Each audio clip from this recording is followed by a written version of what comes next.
Welcome to a brand new explainer. Today, we're bringing some real energy to a genuinely fascinating topic, the anatomy of a sale. We're going to completely decode the complex psychology behind why consumers actually make purchases. So, if you've ever wondered what truly drives the market beneath the surface, well, you're definitely in the right place. But before we get into the heavy theory, let's just do a little active reflection. I want you to think about your last major purchase. Maybe it was a car, a new phone, or even just a really nice piece of furniture. Did you buy it purely because you logically needed it? Or did you buy it because of how it made you feel?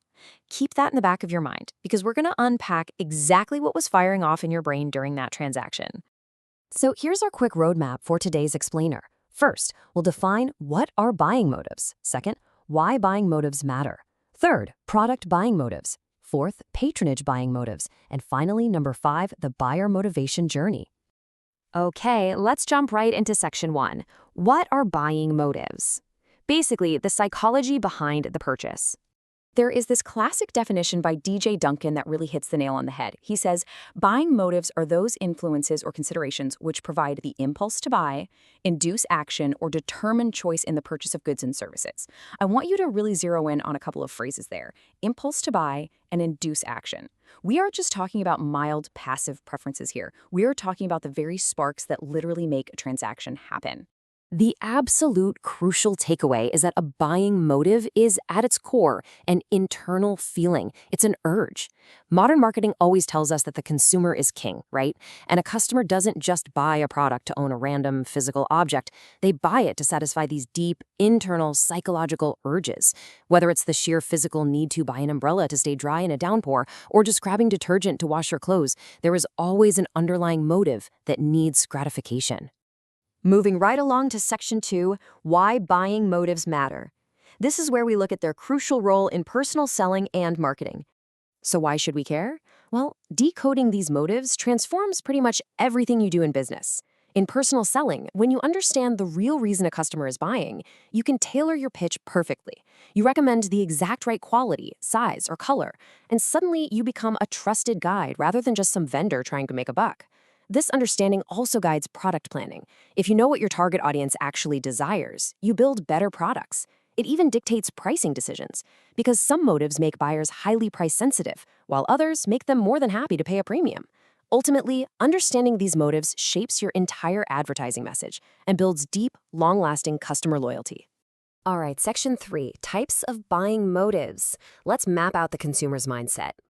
Think of this as the first major fork in the road of buyer psychology.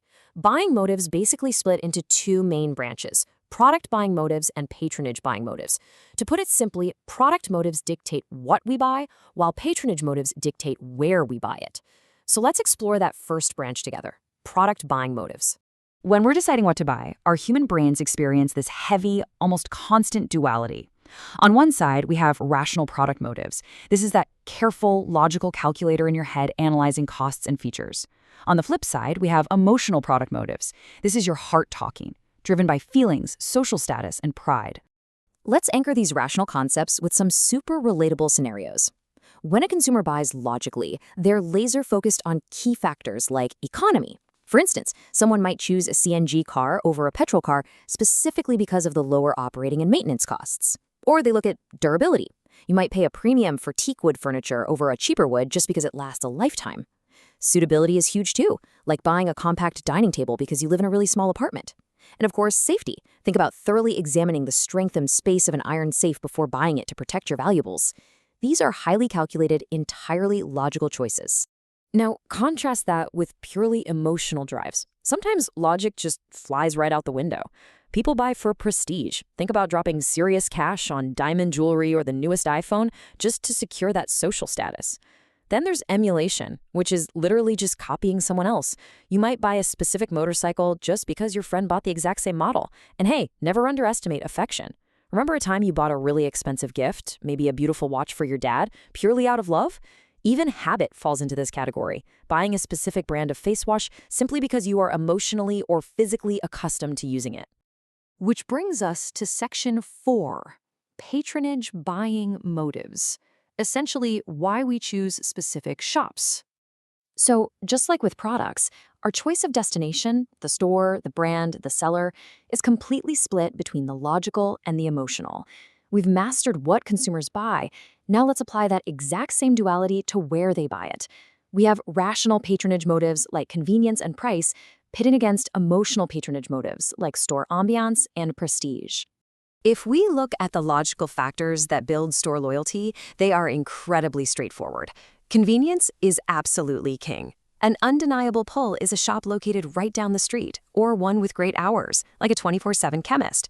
Lower prices and special discounts obviously drive traffic logically, for sure, but also think about credit facilities. If a local shopkeeper lets you buy on a ledger and pay later, you are definitely going to keep going back. Having wider choices and a solid reputation for fair, honest pricing are all completely rational reasons we patronize specific businesses. But what about emotional store loyalty? Have you ever chosen a restaurant simply because of the lighting or the vibe? That's shop appearance and ambiance.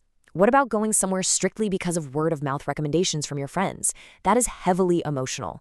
Emulation applies here too, shopping at a specific boutique just because your stylish friends shop there. And of course, prestige. When people choose to dine at a five-star hotel, they aren't usually making a rational calculation about food calories per dollar. They are emotionally buying into the status and prestige of the location itself. Okay, final section. Section 5, the buyer motivation journey. How we go from impulse to action. When you zoom out, every single buyer navigates three critical stages on this timeline: awareness, information search, and decision. Let's break this journey down step by step using a really relatable scenario from our source material: getting hungry. Stage 1 is awareness. You identify a problem or a need. Your stomach rumbles, that's an internal stimulus. Or maybe a friend suggests getting food, an external stimulus. Boom, you are now motivated. Stage 2 is information search. You know you're hungry, so you start exploring your options. You're looking up nearby restaurants on your phone, you're reading menus and gathering data. Finally, stage 3 is the decision.